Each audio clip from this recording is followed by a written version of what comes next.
Alrighty then, off the long run, Mark Reddings, Will Schofield. Shut up, FootyCast from BackChat Studios. G'day, Skeeter. How was your weekend, mate? Hello, Schoey. Plenty of footy, Saturday night, Sunday, so it's just getting into that routine in there. Lots of good footy, lots of controversy as well, and no real surprises with our WA teams. The Eagles yesterday, disappointing for large portions, tried hard but not up to it, and the Dockers with a big come-from-behind win over an opposition that's still finding their feet. How many media organisations do you work for? I heard you calling on 6PR, and then I looked over and you're on Channel 7. You come in here for the show FootyCast after breakfast in the morning. You're working for quite a few at the moment. So I'd use these words, pot, calling, kettle, black. I was just wondering how you... You can't have a pot shot at me, given where you spread yourself. You are what they say, a media whore. Is that right? Thank you. Is that what they say is there, Skeeter? People recognising you more? Are they? I'm not sure they're recognising. Whatever they're recognising, it's sometimes not what I was hoping for. Anyway, were you on the way out? I was on the way out yesterday wearing my suit, my Channel 7 pin, having just done a preview show for 7. I had the makeup still on, which probably wasn't a great idea. Need a fair bit of that. Yeah, needed a heap of that. Not that I saw you, and you tend to like wearing the sort of the Don Johnson, Miami Vice type jackets, Fox, to the light coloured. This isn't about me. Okay. Anyway, so I'm going out there, and there's a lovely Eagles. Miami Vice, what are you on about? You never heard of Miami Vice? It's a show, I'm yeah. just wondering. Okay. Anyway, so this guy's Eagles jumper come up to me, asked for a selfie. Skeeter, put my arm around him, blah, blah, blah. Really nice guy with his wife there or his partner. And he goes, mate, I just love you on the Shelter FootyCast. I went, good on you, buddy. Take care. And I just walked off with my makeup, my TV gear, and said, thanks for coming. Well, why do you think it's a bat? Like, if no, it's a joke. I find it funny that given the amount of years I've been doing the mainstream media for so long, most people, more than 5 out of 10 will come up and go, love your work on Shelter, as opposed to the other various media outlets. 10 people coming up to you to say good job's probably a good thing. Yeah, true. I'll take that. Yeah, very good. You can find us on socials, Shelter FootyCast, footycast@shelterbrewing.com.au. You can send us an email. We'd love to hear from you. Some giveaways happening at the moment, Skeeter. This weekend, West Coast taking on the Bulldogs at Marvel Stadium. Make sure you're following us on socials if you did enter the giveaway, thanks to TASA, Travel and Sports Australia, for the tickets over to the game against the Bulldogs, tickets to the game. And you fly across with the team. Now, just in brief, I went into TASA the other day to see Terrell and Rama. What they found out through this year, the first trip, is that the contestant who went on was mixing quite freely with the players. Oscar Allen, who was injured, of course. Well, not injured. He was played in that game. He might have been injured. He came and sat with, I think, one of the dads left his seat, and Oscar sat with the 3 kids. Wow. Harley Reid came to the back of the plane and sat with supporters. So it's really interactive, more so than last year. So in terms of fan engagement, TASA, and of course the West Coast Eagles are happy to do this, try and maybe give a bit more of themselves. It's working out really well. So this is going to be a very good trip, irrespective of the result this weekend. I can tell you, Skeeter, as well, as the Freo Dockers return home this weekend, I believe. Friday night footy, Freo Adelaide. Good Friday. I've got 2 tickets to that game to give away, Skeeter. Wow, you are a font of football freebies. But we'll get to that on Thursday, okay? So, Freo fans, we've got something in it for you as well. Skeet, let's get into it. The big moments of the round. This one's the biggest, I think. Peter Wright, the big bump. Was he going for the footy? Huge on Cunningham. Send him into next week, to be honest. There's a fair bit to get through on this one. I think, Skeeter, we're going to have a bit of a look at the incident if you can crane that neck of yours around once Nicholas cues it up. Can't do it. No worries. We're not going to be able to do it. Tell me. We can? Yeah. Okay, Skeeter. No worries. We can give Jaden a call as we're talking about it. Jaden! Now, Peter Wright. Did you see the incident? I was calling the incident on radio. So let's go and cast your eyes on what we saw. SCG, Cunningham going back with a flight, right the other way. Good night. Put him to sleep. That vision is a lot worse than the first one we saw. This side, you can see the contact he makes with the chin. The very first time I saw it in this sort of motion, I didn't think it was as bad. And no Sydney remonstration straight away. And no free kick. Yeah. No free kick initially. So that tells me a little bit about this incident and whether it's a footy incident or not, because if that's a dirty hit from the rafters, lined him up, shirt fronts him from the get-go, his man, Tom McCartan, would have just forgot about the footy and beelined him. He didn't. No other Sydney players reacted. Well, they did eventually. Maybe that's after they saw the replay. I don't know. Not sure where you're coming from here. He's going to get time. I think that's almost a given under the current circumstances with the AFL and the tribunal. Forget last year, forget previous years. On calling the game, I thought he was attempting to get to the football, obviously, and I always defer to blokes like yourself out there when you're a step behind or the moments are in split seconds. He's, I think, tried to protect his body. I don't think he's tried to clean him up. I don't think that it's a thug act. I don't think it's a dog act, despite what the likes of Tom Papley had to say about the issue. I think he was late and he'll pay the price, but I don't think it was malicious. Paps was up and about, wasn't he? It's good. Yeah, he was sledging Essendon at half-time and full-time. He just doubled down and doubled down. Which means internally they were talking about it clearly, but look, I don't want to buy into that too much. What I think is going to happen with this, he's going to get significant time because they're trying to protect the head. Was it a dog act, in inverted commas? No. There's really great vision, and it's really well covered across all angles, but there's front-on vision where you can see his eyes, and it's in slow-mo, but it's 5 steps away ball, 4 steps away ball, 3 steps away ball, 2 steps away ball, and then he sees the oncoming player, 1 step away, braces, impact. Well, to me, and that's exactly, I saw the same vision. I thought to myself, this guy hasn't sort of spotted him 5 metres away. He's got to the death and gone, right, there's going to be an issue. I'm not going to get there in time. Now, whether it was self-preservation, you're instinctively going to look at a player if you're that far a step away to see what's... Yeah, there's so many things that come into it. Peter Wright doesn't strike me as much of a physical player. No, he's not that I've played type of on him before. You call him a ball player. He tries to go hard at the footy, but even then, I don't think he's an overly physical type player. So I think he's protecting himself. But in saying all of that, there's such a mantra of protecting the head this year that he's going to be in trouble. And I think, though, the even more interesting thing would have been, Skeeter, if he had his arms out to mark right in front of his face and his elbow collected Cunningham, would this be a complete non-issue? Like, is the only issue here that he, in protecting himself, gets into the shirt front position? Because that's what he's in. If he had have had his arms out to mark this, would we have just been saying, football action, accidents happen, play on? Well, it certainly would have given his defence a lot more credibility. And Lee Matthews actually pointed that out on a show called The Footy Furnace last night. He went a step further. I don't agree with it, but he thinks that he should have been sent off. There should be a send-off rule, and Peter Wright should have been cast aside for the match, just as Harry Cunningham was absent from a Sydney perspective.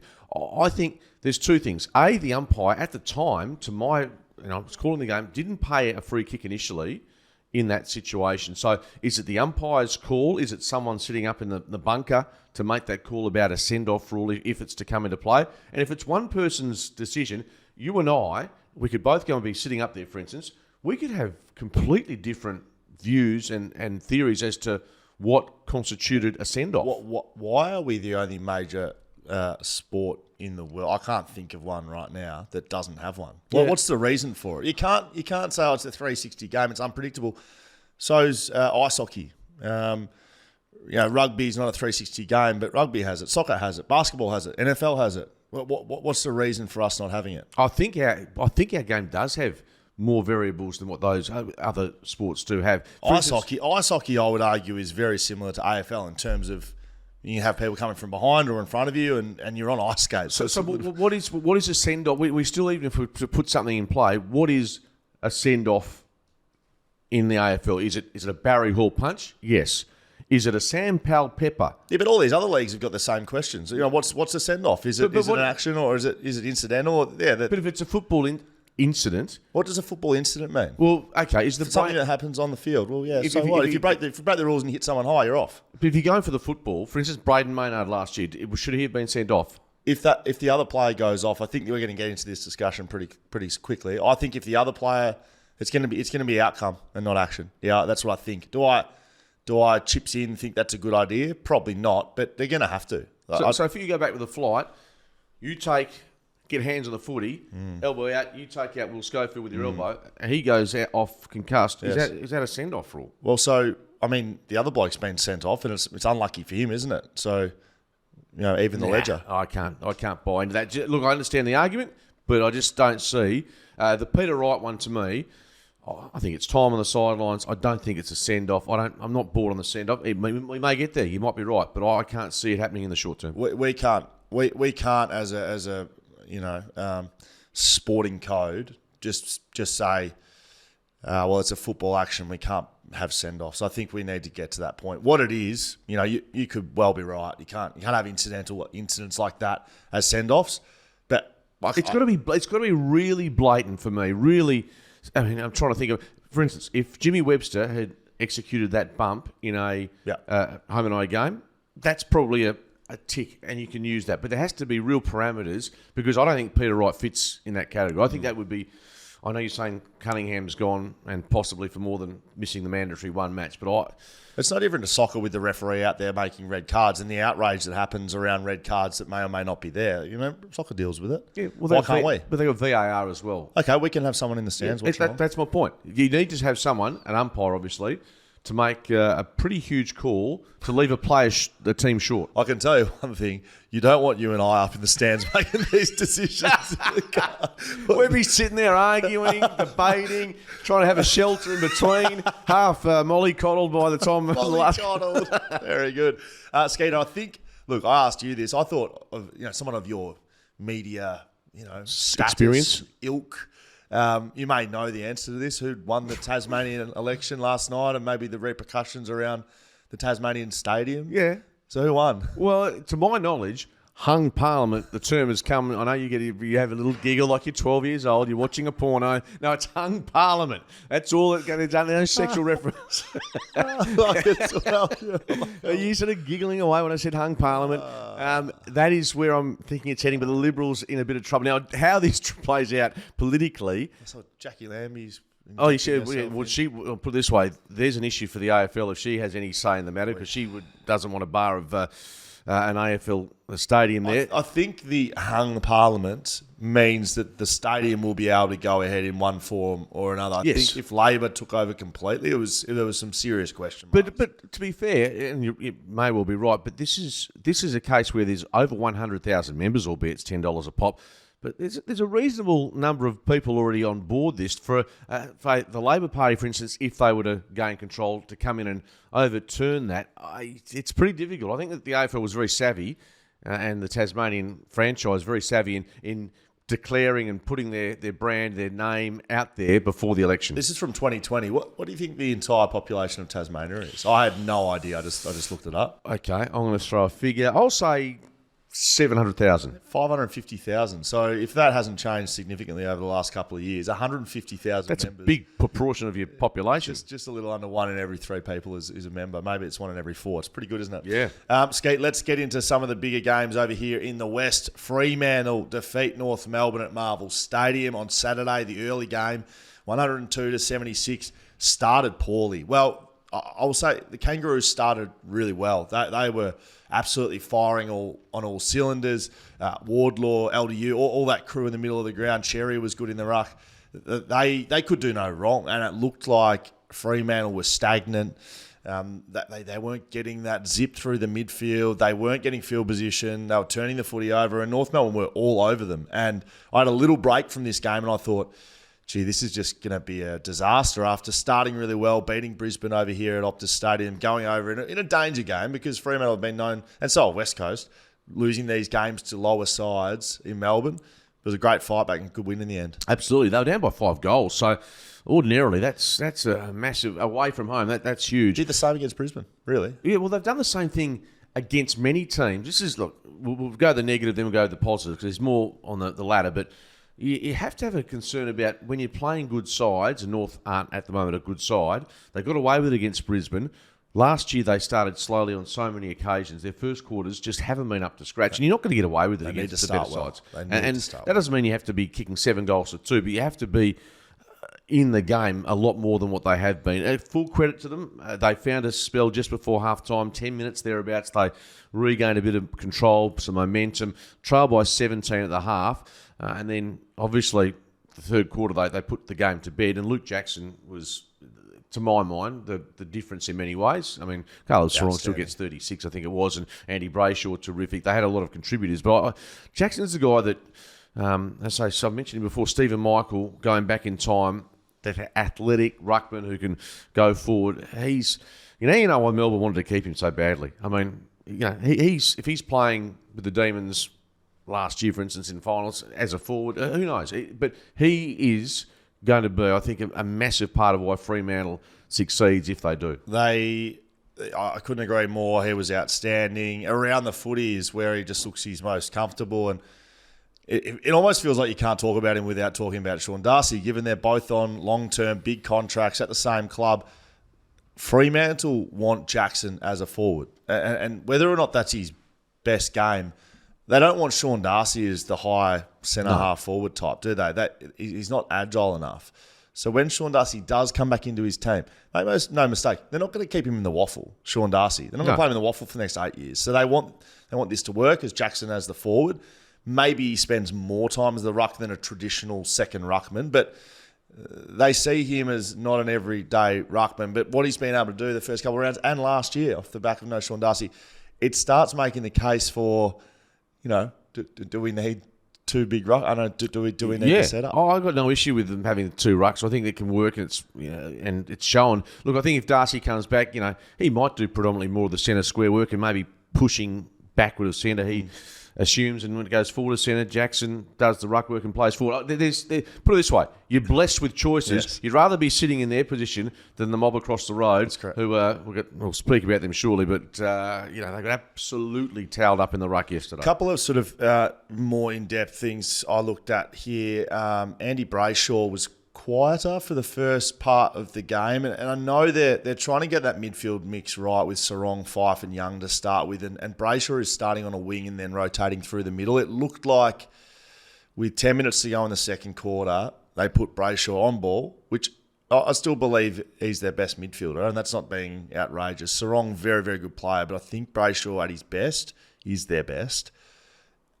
I don't know. I think they might need to get him in to start the game, because once he was injected properly into the game and just left in there, started getting clearances, really clean, hard, quick. They started breaking the lines. It then brought Fife into the game, and then Fife went to a new level.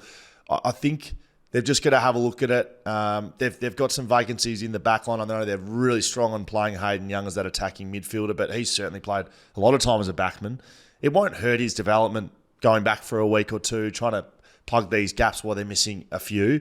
And the other one was the forward mix. So they brought Tabiner in to fill that Cox role. They like playing three talls in front of the footy. I thought Tabiner was really good, played his role, contested well in front of the footy, and then it allowed Tracy and Amos to get to work as well.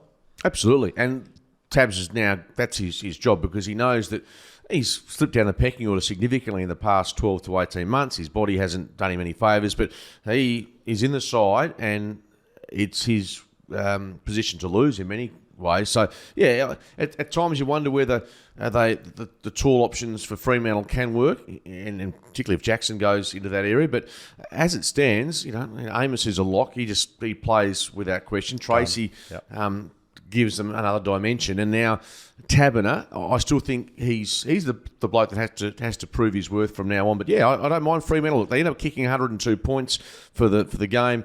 Let's bear in mind North Melbourne fell away, a young side, but you can't underestimate. From this time last year, they were 0-2, having lost to North Melbourne by a kick at Optus Stadium, to this year being 2-0. First time since 2015, Skeeter, since they've started 2-0. And 2015, I know the tail end of their period of dominance, but yes, that was a time when the Dockers had a lot of experience in their side. So yeah, you can't win a flag in March and April, but you can certainly put yourself out of contention, which a couple of top clubs, I think, are already on the way too. Sam Switkowski was very good, had more tackles than touches. He had 8 touches, 9 tackles. I thought he was very good. James Aish really provided that run. He goes sort of unrewarded at times, but he had 21 touches, and I thought Geordie Clark was very good off the back flank, 28 touches as well. All round, great win for Freo, and for me, as a Western Australian footy caller, lover, whatever you want seeing them go well, I was so nervous when they started poorly. I'm not a Freo fan, but I like them, and I was like, just please don't shit the bed over there. I want them to play well. I want some positivity over here this year, and they're providing it very good. Let's go to the other game in the West, shall we? Talking about positivity. Giants 108 defeat West Coast 43, Optus Stadium, last game of the round. I'll start on the positives, which was GWS. Sam Taylor, 9 intercept marks, one off the all-time record, which is 10, which I think Charlie Ballard did last year against the West Coast Eagles as well. He was outstanding. Some of his marks were, him reading the play better, but he took some contested grabs and thought he was very good. The midfield, high half back, Whitfield, Green, Cornelio, Kelly, they are some serious A-graders.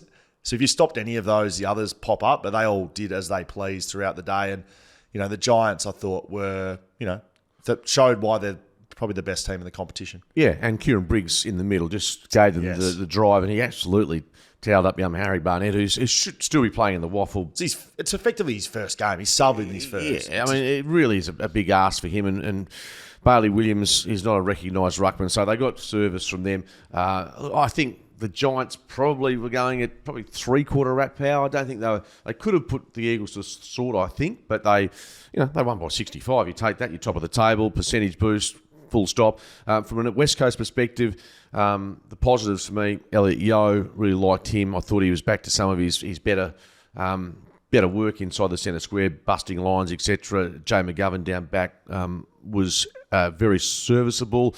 There's two experienced players getting the job done there. Jaden Hunt with some run, good. I want to go quickly to a negative. I was with Glenn Jakovic yesterday. He was scathing to many elements of Jack Darling's game.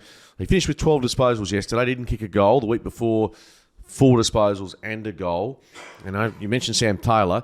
Jacko suggesting that Marek should have been starting and the sub-vest on Jack Darling. And off the back of that, Jacko going on to say that Marek should be playing for the next 6 weeks.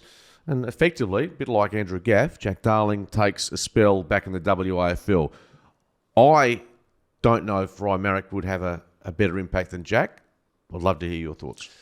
I think my opinion on Jack actually goes holistically across forwards in the competition. So what I'll say here has to do with Jack, but it has to do with all forwards. When you're in a side that's not going well and doesn't get inside 50s, it's very hard to compete. And Jack specifically was against Sam Taylor and Jack Buckley, who are the best two. That's the best combo in the AFL. Yeah, and I did point out to Glenn Jakovic, I'm not sure Ryan Marek would have done much better. No, in fact, he probably would have found it harder than Jack would have. But in saying that, when you're not in good form, you're not playing for a good side, you must get the small elements of your game right. You must show effort.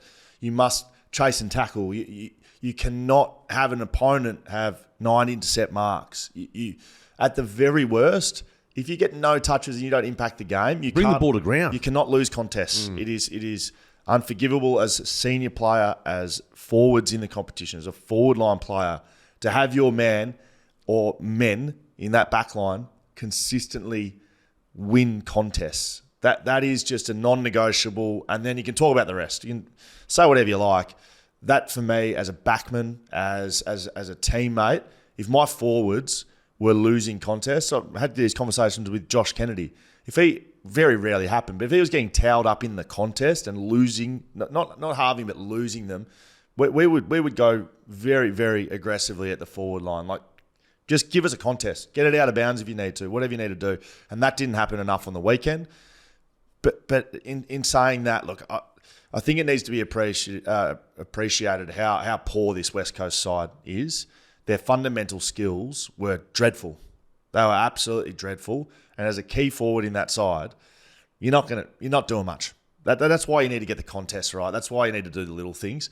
But like, I haven't seen many worse performances from a fundamental skills through the middle of the ground than I saw from West Coast on yesterday. It was really poor, and that is a big issue, because that's the first thing you need to do. Hit a handball, clean balls at your feet. Don't fumble, don't fall over. It was just, and across the board, senior players, young players, pressure from GWS is good. at times it wasn't great, and there was still cough-ups, there was still turnovers, and that's what separates GWS from West Coast. Yeah, no, I don't disagree. I thought the first quarter, yes, I thought they would use the corridor at times with success. I did like the energy. I think compared to 12 months ago, I know they've beaten by 65 points. I thought there was a greater level of commitment, and yeah, the skills are always going to kill you if you turn it over. I thought there was greater effort there. Maybe I'm looking for positives in a pretty grim outlook, but going back to Jack in brief, so what, you just persist with him, given there's no Oscar Allen sitting there, do you just have to suck it up and hope that he can work his way through it? As long as the effort and you don't lose contests. If you can't do that, you can't be in an AFL side. If you can't, at the very worst, look at your opponent and go, well, you're not going to win a ball today. I might not, right? But I'm just going to play that role. And I'm going to allow the young players around me to try and be the guy. But Jake Waterman, be the guy. Ryan Marrick, be the guy.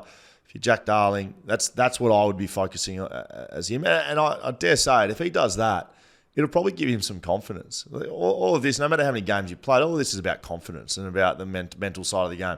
We know Jack Darling can play football. He lost a yard. I mean, I saw him had a really good sit in the forward line. Had a nice. He thought, this is it. Jack Darling of old was to the right of screen. I think he had a couple of giants in the vicinity, but Jack, going back 3 or 4 years, 5 years, would have just launched over the top and taken the mark. So you don't get as much spring. He's a bit slower. He's had a great career. Yeah, it's just interesting that he seems to be the target of some vitriol from the Eagles as opposed to there's other issues at the club. And I was already walking out of the ground last night thinking June 8. June 8. That's what I can see as being... Buy? No, it could be their first win. Who's that against? They've got North Melbourne here. Mate, what I saw from North Melbourne against Fremantle, West Coast aren't beating North Melbourne. Okay. No way. They'll get smashed in the middle. North mids are good. Yeah, that's possible. Anyway, I looked through the list and there's maybe Richmond here, there's Essendon, St Kilda here, but there was a sombre feeling walking out of the ground, wasn't there? It was just a bit of. It's almost like a sense of resignation after round one. And we've had this for a couple of years in a row. It's as you said, great to see Fremantle doing well, but we want to go to the footy, and even if they're not winning, we want to see some real positive signs. One of which we haven't mentioned, Harley Reid. I thought at times early on was just some of the things he did was just. It wasn't a second gamer. That was exciting. Yeah. It seems obvious, but things he was doing was just Dustin Martin-like. Players trying to tackle him, and he was just even bang, don't argue. Even a shade of Chris Judd. Just sometimes when he saw him. Judd and Martin, two of the greatest of all time. No, I'm just saying. But look, young bloke, and I see it. I enjoy the fact Adam Simpson just occasionally gave him a spell. Just he's the guy you want to not burn out in the first 2.5 months of his career. That's correct. Let's get going on the rest of them. Will Schofield, Mark Redding's Shoulder FootyCast. St Kilda defeat Collingwood Thursday. Feels like a long time ago. 94-79. The reigning premiers are 0-3. Absolute stinker of a start to the season. What is going on down at Pyland, Skeeter? Well, we know that history says they're just about Gonski when it comes to the premiership. Not since 1975 as a team lost their first 3 games and won the flag. That was North Melbourne. That was their first ever premiership. There's some missing elements there. I would like to give St Kilda some absolute credit on the night, and you tipped them as an upset. And I didn't in my real tips. I still picked Collingwood, but I did say on this show that St Kilda was going to win. Yeah, well, Danny Frawley going the Spud match, 70,000 almost there. They were outstanding. I love the fact that the way that their speed, they've got some real pace on the ball. Wanganeen Millera. He Gun Winhager, I think, is one of those emerging mids who can really become a key for the Saints going forward. Brad Crouch was dropped and he played that role. He was more promising than Brad Crouch for mine. It was a big call by Ross Lyon, but 100% got it right. So, the Saints, very good. I mean, Higgins kicks 4, King 3. So they lose Liam Henry and Mason Wood for 6 weeks off the back of this. They've got some injuries, St Kilda. And this time last year as well. Yeah, correct. I thought Liam Henry was the best game I've seen him play. I tweeted about it. I just thought he was in the right spot all of the time. But he's done a high-grade hammy, and Mason Wood, of course, with that friendly fire. Yeah. That being said, St Kilda have found ways to cover gaps, and they've got the defensive mechanisms in place to really be I thought they'd slide, and they still might, but they're playing for Ross, and Ross has got a system in place that if he gets everyone buying in, they're pretty hard to break down. Collingwood, on the other hand, tell you what, hasn't the Inquisition just gone to another level? They as Craig McRae said, I think a week ago, we'll look back on these 2 weeks and we'll enjoy the adversity that we went through. Quote unquote, he said, starting 0-2 is a gift. It is a gift. It will be a gift with a September holiday attached to it, I would have thought, unless they can find a way out. They lose this week. Very hard pressed to see it. They can't win the flag, I don't think, at the moment anyway. No, they're playing Brisbane this week. Yeah, up in the Gabba. No wins between the two grand finalists, which is crazy. Look, I don't want to be too critical. You can't be too critical of Collingwood, right? They're a kick away from a grand final in 2022. They win the grand final in 2023. They've been the best side over the last 2 years. But I do think some of the messaging coming out is a little bit fluffy. And I've come through a bit of probably the school of hard knocks with Woosha to start with. And I know the game's changing, but sometimes I look at Craig McRae and some of their players when they're speaking to the media and we give them, they'll go out and say stuff and we go, well, they're winning. So, yeah, it's working. But when you start losing... They start talking about Josh Dacos and Scott Pendlebury going to the Grand Prix gala night before a game of footy. I mean, we had Jack Ginnivan the night before GF just go to the Moonee Valley races, which I think's probably not a bad thing to do, is just take the mind off the GF. But, yeah, they're finding ways to, as you say, if you're winning, it doesn't matter. If you lose, you're exposing a lot of little issues. We'll see how they go. Premiership hangover, I said it last week, it's in the mind. It is the 100%. mental element of trying to back it up again. Is the motivation there? Well, it's not just is the motivation there for you, but other clubs every week, not just every second week, they're coming for you. They've spent 6 months breaking down what Collingwood does well and trying to counter it. So I'm fearful of where Collingwood are going to end up this year. They're also, their forward line, I know Dan McStay's not Wayne Carey, but their forward line also looks a little bereft of anything. Their defence. They're giving up 94 points this week. The week before against Sydney, another big total. Their defence, which has been so strong, you know who they're missing? Nathan Murphy is a player that they've missed significantly to give Darcy more that chop out. So, Collingwood supporters, you've had your moment in the sun. I'm not saying you can't play finals, but I'll tell you what, you lose this week. 0-4, you can't win the flag. You can't win the flag, I agree. And I don't think they can win the flag now anyway. They're not playing well enough, they're not good enough. The run's not going to get easier. They might scrape into the 8, but I see some real danger signs for them. Is it at the Gabba or the MCG? Gabba. It's at the Gabba. Thursday night. Wow, that's a big game. Yeah, two teams. I don't think there's been recent memory, the two grand finalists lose between them the first, 5 games of the year. Who has bigger issues, Collingwood or Brisbane?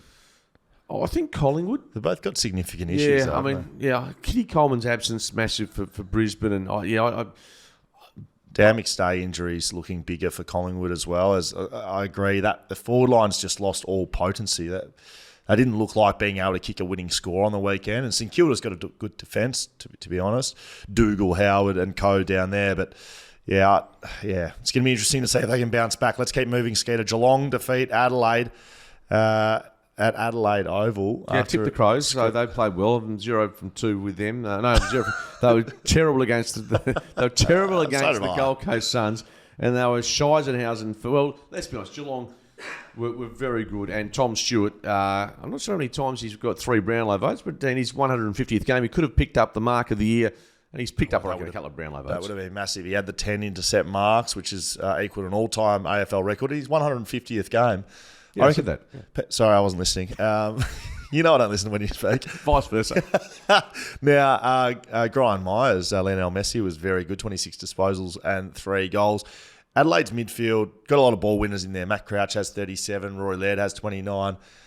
Not enough punch in there for mine. I think they need to get Rochelle and Rankin in there more often than we actually see.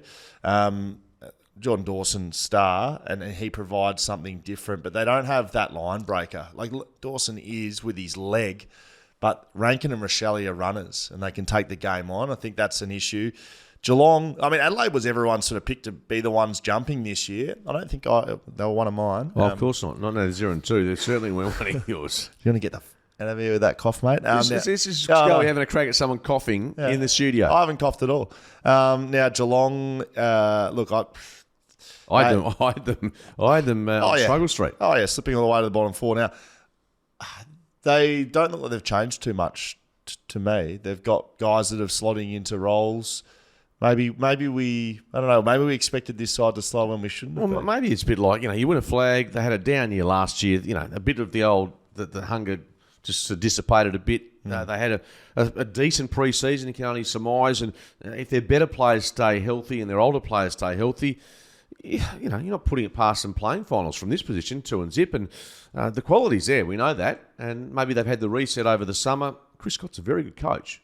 Very good coach. You don't have his record by luck. He's arguably the best in the business, alongside Ross and obviously Craig McRae with what he's done. Melbourne defeat Hawthorn 93-48. Pretty poor showing here from Hawthorn at the MCG on Saturday. They're going along okay. They've got some injuries, Hawthorn, right? Outside of Melbourne. Will Day, CJ, Dylan Moore has come back off a really restricted pre-season. I think he's a really important player for them.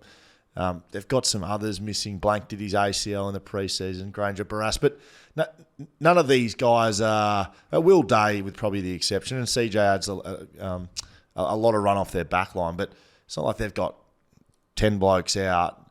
Is this performance against Melbourne more disappointing than perhaps we're looking at here? I think it's a pretty poor showing, 48 only.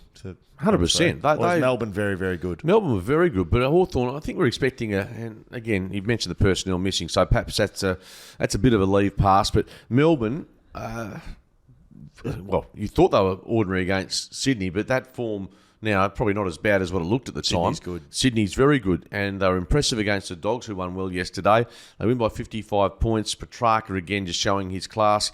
The midfield, if their midfield stays sound, they're going to be extremely competitive this year. Bailey Fritsch coming back with 5, Pickett with 3. He returned.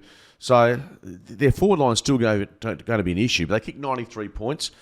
That gives you cause for optimism. What does cause concern is the loss of Jake Lever and Stephen May. Yeah. Through injury, your 2 pillars in defence. So May's broken ribs and maybe cracked a vertebrae from a big incident, and then Lever looks like... touch wood, hoping not. He certainly had ACLs in the past, but more like a medial side of his knee. Yeah, he was sort of doing some, not run-throughs, but on the sidelines. Pretty innocuous incident when he did it. So not ideal, though. With knees, like it's usually you start talking 4 to 6 weeks when you're talking strains around ligaments there. So that's massive. May and Lever, I mean, they haven't been without those during these successful periods. So can they hold up with those guys? Yeah, I mean, Harrison Petty goes back potentially. Tomlinson's been playing well. There's a bloke VFL. called... is it Monk or something? Anyway, Excuse me? There's another defender they've got in their mix. Nick just checked that for me. A bloke from Melbourne. Is it Monk? So anyway, please look that up. If there is a Monk on the Melbourne list, I'll tell you what. There's a bloke that I'm trying to think of that he plays down back. They're thinking of swinging into defence, and I've just forgotten his name because I'm 54. Thank you. Right, perfect. Swingers and Hung and Monks. What are we actually talking about here, Skeeter? Bailey Fritsch kicks 5 goals. Yes, mentioned that, yeah. Good player. You've said that already? Mate, do I need to listen to when you go through because I pick it, I mentioned 3. No, but you're looking ahead, and I'm thinking... In the moment. In the moment, yeah. You're looking to see what else you can promote. Yes. Very good, Skeeter.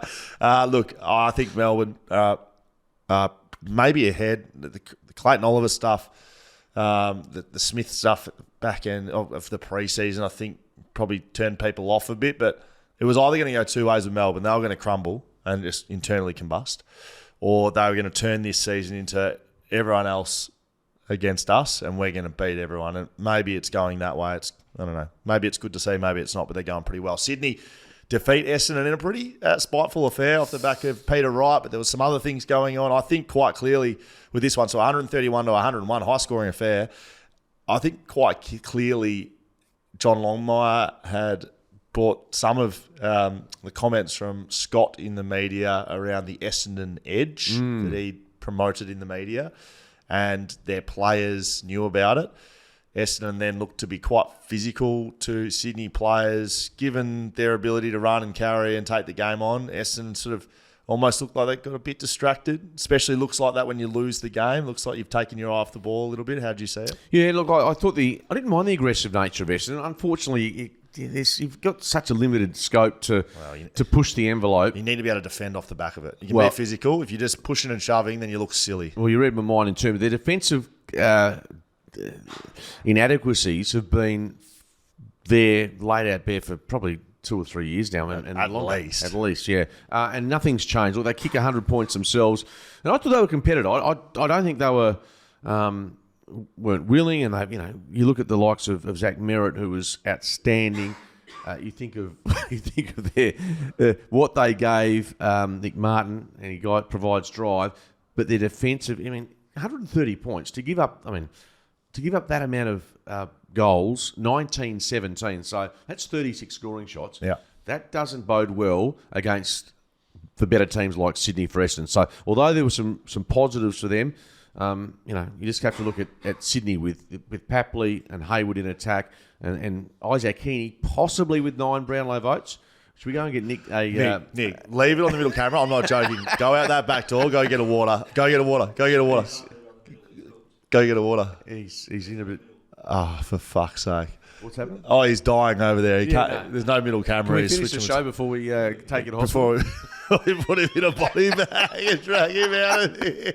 Got to put my invoice in. All right, well, I wasn't listening. I was just listening to Nick fucking dying in the back corner. But Isaac Heaney was pretty good. Yeah, so you could have 9 Brownlow votes. That's what I was about to say. This feels like I'm at home with Victoria. Is anyone going to listen to what I'm saying? I've said that 3 times. Anyway. Oh, bloody hell. Okay. Isaac Heaney was good. Papley off the back of his, running his mouth. Chirper. He often does that when he plays very well, which is a smart thing to do. You don't want to be doing it off kicking 1 behind, having 3 touches. He's had 24 and kicked 4. You can see the bravado. His chest comes out. I love it, and people knock the fact that he had a squirt at the Bombers on the way through. Who cares? He doesn't give a shit about. He's just backing his own teammates up and yeah, I like it. I've got absolutely no issue with it. He's a bit like Hayden Ballantyne back in his day. If he's on your side, you want to give him a hug. If he's not, you want to punch the living suitcase out of him. Yeah, I agree. Well done, Skeeter. You've summed that up nicely. Sydney going very well. Essendon, like I said, Skeeter, I said, until they're good, they're no good. Right, and they don't look any good to me. So. I don't think they're horrendous. Nothing's changed. They just look the same team. See, how are they going to get better? They can't defend. Yeah, I can't argue with that when you concede 130. It's attitudinal. Is that a word? Yeah, it's a good word. Yeah, I think it's attitudinal. I think defence is an attitude. It's a wanting to do things for your teammates, and they don't look like they can do that. So, we'll be watch and act with Essendon, acting less, watching more. Western Bulldogs 115 defeat Gold Coast. Talking about teams that haven't changed. Gold Coast Suns in Ballarat. They were never going to win this game, ever. And I still picked them. I still thought they could get the Dogs in Ballarat. They would just... Why would I or anyone else think there was going to be any different result? Western Bulldogs, the guns step up. All the midfielders have lots of touches. Gold Coast, nowhere to be seen, can't score. This has been happening for 10 years. And I still pick the still pick the Gold Coast Suns. They have not changed. Just like Essendon. They're the same shit side. Yeah, no, I can't disagree with you. I tipped the Bulldogs, but in part... They won by 50 points. It's not even a contest. They were blown away in the first quarter. It was 9 goals to 2. They were calling for Luke Beveridge's head last week, and his side's just done this, Damien Harwick and the crew up at the Gold Coast, and he's off his Kentucky, and he's got them flying. They're no good. Yeah. No, well, again, back to your point. I think, and often this happens, I'm sure the Herald Sun and the Melbourne media got stuck into Beveridge and the Bulldogs and made it, like the end of the world was fast approaching. Isn't it funny when they get beaten, Beveridge is to blame. When they win, it's because of their guns. And by the way, Cody Waitman kicking 6. He was on target for about a dozen at one point. Yes. But he was enormous. I mean, when they do win, you look at the likes of, Bontempelli, Liberatore, all their mids who... And by the way, Libba, your man, did a super job on Matty Rowell. So, the Bulldogs, I'm still not totally convinced on them, but it's a pretty convincing victory over a Gold Coast side that, you're right, the Leopard hasn't changed its spots with regards to jumping on a plane and playing shite footy at times. And they won't be playing finals unless they can win, 2-3 games away from home. Yeah, these sorts of games, yes. Or at least compete in them. They're just uncompetitive. Bontempelli had a quiet game. Didn't think he was that good. 32 touches, 2 goals. And he was pretty quiet for Bont's sort of lofty standards. So he maybe have a little foot issue towards the end of the game. So we'll keep an eye on that for the Bulldogs. But yeah, I agree. Treloar was very good. Joe Anderson off that back flank, he looks to be back to the old Norm Smith medalist, of course, in 2016. He's running around very nicely across the ground. I'm not picking Gold Coast until they win. Not picking them again. Well, they're playing. Let me just check. When are they playing West Coast? They're playing. They've got a bye this weekend. I won't pick them this week then. Bye. They and the Giants have got a bye, so you're in safe hands. Port Adelaide defeat Richmond in the last one of the week here, Skeeter. A bit of a tighter affair than I thought this one would be, but Port kick away in the end and get it done. 66 disposals for Butters and Rosé. They're two absolute gun midfielders. Like, they are just a level above anyone else in the competition. Todd Marshall kicked 4 goals in this one. And Travis Boak, our man of the moment, in his 350th, gets a win. Yeah, that's in part the reason I picked Port. Also, the fact Richmond's personnel, they've got some injuries. And Port Adelaide, we've both got them finishing, I think, home and away season in that top 4 and maybe even up towards second and first, depending on what the Giants and Sydney and others do. But, look, it's led by 7 at three-quarter time, but big last quarter, 6 goals to 2. They kicked themselves almost out of the game at half-time, 5 goals, 9. They trailed by 11 points, so they were in a spot of bother. They've been inaccurate, haven't they? Yeah, so look, that might come back to bite them at some stage. But you mentioned Marshall, very good in attack. And how do you go past what we see from the likes of Rosie and Butters and co? So you've got Drew through the middle, Wines. Jason Horn-Francis not playing with a hamstring. Probably not going to come back to face Melbourne this week. But that's a 3-week injury. Yeah, so Port Adelaide still 32 scoring shots. Richmond, I think they'll be brave this year, but they need their best side to beat the likes of Port, and it was probably a regulation 30-point win. But to win at the MCG away from home against the Tigers, it's never easy, and they overcame a bit of a stumble and then produced a result. What did you get in the tips this week, you know?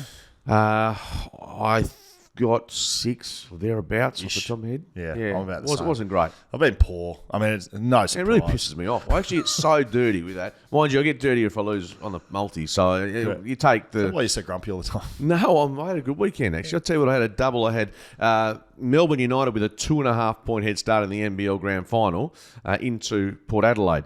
And Melbourne United got beaten by 2 points. Jack McVeigh, a bloke from Tasmania, have a Drilled look. it.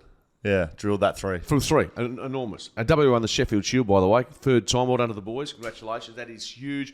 They've knocked over a few at the shelters at the Wacker ground last night. Where would they be today? There's got to be. Oh, you go to lunch. Monday. I'll tell you what, I'd just be on it for 3 or 4 days. You'd be having a couple of beers and... You do that after a good weekend on the pub, let alone... 3 weeks. Yes, very good. 3 weeks off it, you should learn. I think I'm actually moving into that stage of my life. How boring are we? Yeah, correct. Thanks to Tassa for the giveaway, Skeeter. Travel and Sports Australia. Make sure you check our socials for the winners over there, Skeet. Will Schofield, Mark Redding's Shelter FootyCast. Now, if you want to get some listener questions into us, please do so. You can comment on the YouTube show. We'll answer them on Thursday. Send us an email, footycast@backchatstudios.com.au, or you can send us a DM on social, Shelter FootyCast on Instagram. Couple to get through here, Skeeter. This is from OG from Tassie. Couple of questions for you, Skeet. Tassie Devil backman recruiting targets. With Tassie entering the AFL in 2028, what dour backman should we be targeting to ensure elite culture and early premiership success? Looking at the recruiting of Gold Coast and GWS for their first year. Gold Coast recruited Nathan Bock and Jared Harbrow. Good backman, but let's face it, Bock was a forward who played back a bit, and Harbrow was a gun half-back, but probably a bit too clean and attacking in the Nick Dacos mould. Gold Coast recruiting was pretty razzle-dazzle with Gary Ablett, Jared Brennan, Carmichael Hunt, to name a few. They were after sponsorships and memberships, not premierships, Skeeter, and haven't played finals since. Who do we go after here? GWS's for one of the first recruits, mind you, was Phil Davis. Oh, I would put in the dour defender type. But a very, had some injuries. Geez, we could play. We're talking 2028. So this is 4 years down the track. So It's a little bit hard to project.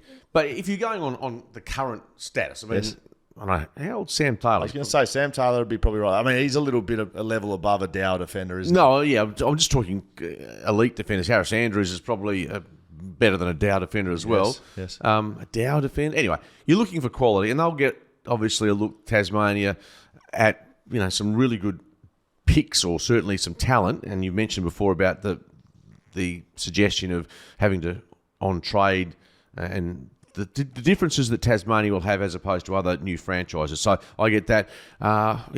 Defenders though, I mean, end of the day, you need to get a marquee sort of mid or a forward to to launch your campaign.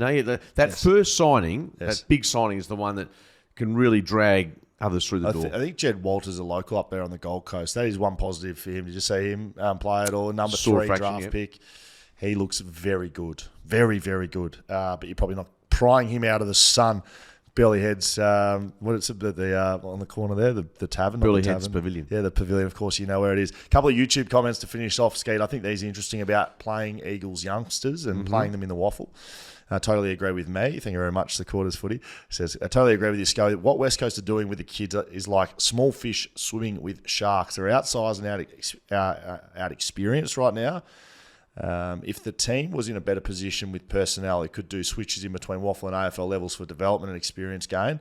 And who knows, it could have benefited both levels. A waffle premiership would go nicely with the 4 AFL premiership West Coast has. So this is on the back of my comments around playing the kids too early. There is no doubt in my mind that they would not have played Harry Barnett against a Kieran Briggs, who's a good AFL ruckman, unless they really had to. He will develop better in the waffle. Campbell Chesser, for mine, will develop better in the waffle. Ruben Jimby, if you played him for 6 games in the waffle, he would be best on ground for 6 rounds in a row. And the confidence you can get out of that is enormous. And the way that, the club is set up with the standalone side, it hasn't been set up to succeed, and that's both on the waffle and West Coast.